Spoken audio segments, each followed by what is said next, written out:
Hey, in this video we're going to talk about factoring by the GCF, or the greatest common factor, and by grouping. So what is factoring?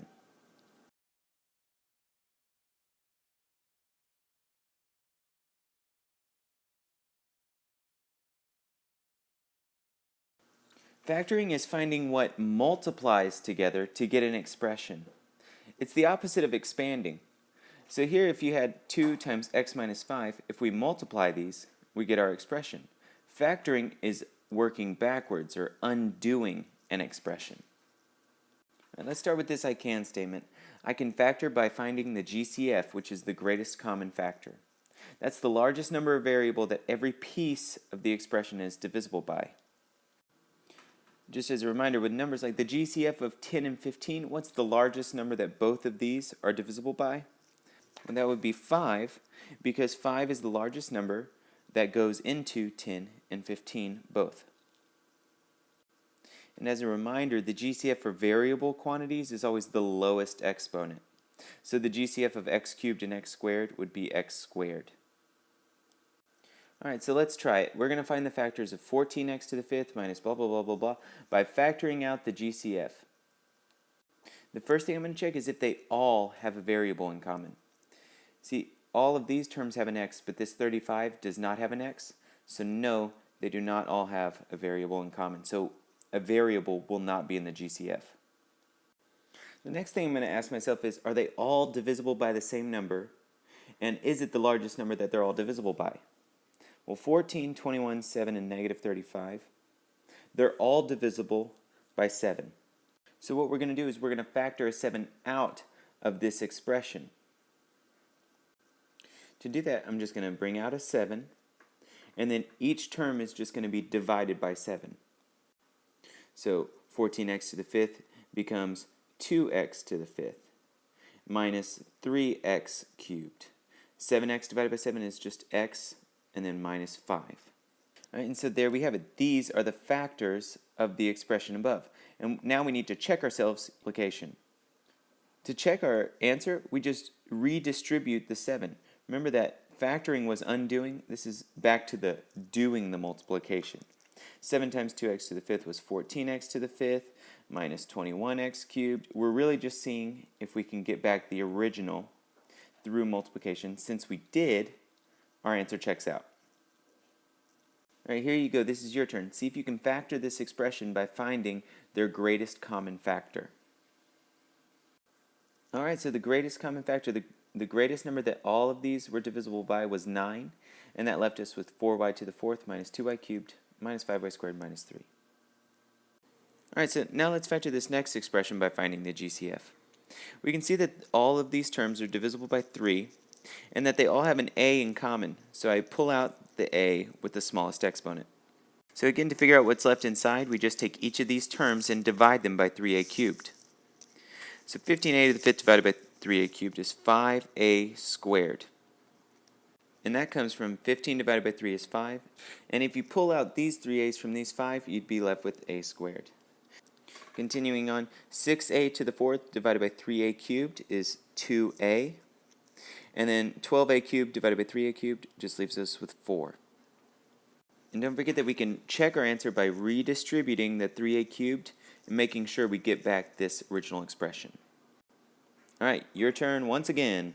Find the factors by factoring out the GCF. Alright, and there are the factors. The GCF was 5x. Each of these terms divided by 5x left me with 2x squared plus 3x plus 9. Alright, the next I can statement is I can factor by grouping. And this is when we see an expression of 4 terms or more. We're going to see if we can factor by grouping by putting the first 2 and last 2 terms together, factoring out the GCF of each, and then factoring out a common binomial. And to understand what I mean by factor out a common binomial, let's work backwards for a second. So here we have 2 binomials. They're called binomials because each piece has 2 parts. Now to multiply these, you've probably heard of foiling. And the way foiling works is just multiplying each term in the first binomial by each term in the second. But we could write this out differently. We can see here that the 2x squared is multiplying the x minus 5, which I could represent with just 2x squared times x minus 5. And then we have a positive 3 that is also multiplying x minus 5, so plus 3 times x minus 5. these two expressions are equivalent to each other. And now I can actually do the multiplication to get out one long expression of the 2x cubed minus 5x squared plus 3x minus 15. This is doing the multiplication. I'm going to show you how to go backwards and undo to get it all the way down to these factors. So whenever we have four terms, you look out for grouping. Grouping is where we take the first two terms and the second two terms and group them together. So I'm going to find the GCF of 6n cubed and 4n squared.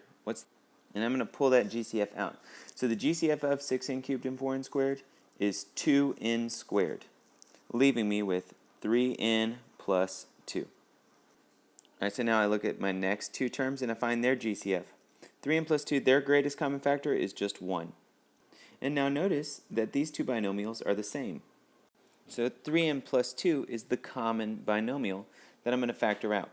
To do that, let's think back to that example that we just saw, where 2x squared times x minus 5 plus 3 times x minus 5 is the same thing as 2x squared plus 3 times x minus 5. So here I'd have 2n squared plus 1 times 3n plus 2. And these are the factors. Alright, we can check ourselves with multiplication by multiplying each term in the first binomial by each term in the second.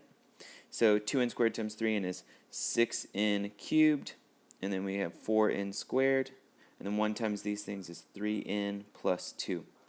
This is the expression that we started with, so we know that we got it right.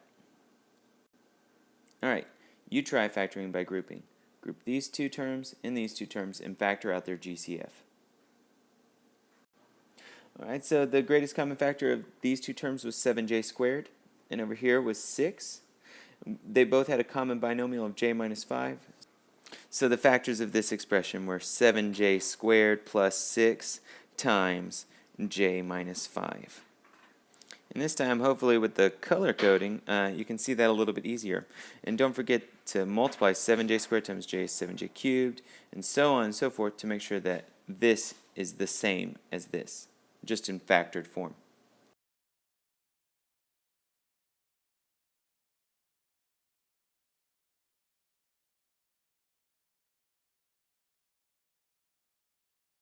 Okay, and now that we've been seeing this pattern, we know that from this we need to be left with a p squared plus 2.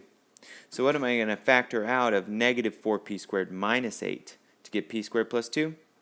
Well, I'm going to factor out their GCF, but it's going to be a negative 4 because I need this to be a positive 2 and a positive p squared, leaving me with the factors p minus 4 times p squared plus 2. Alright, you try.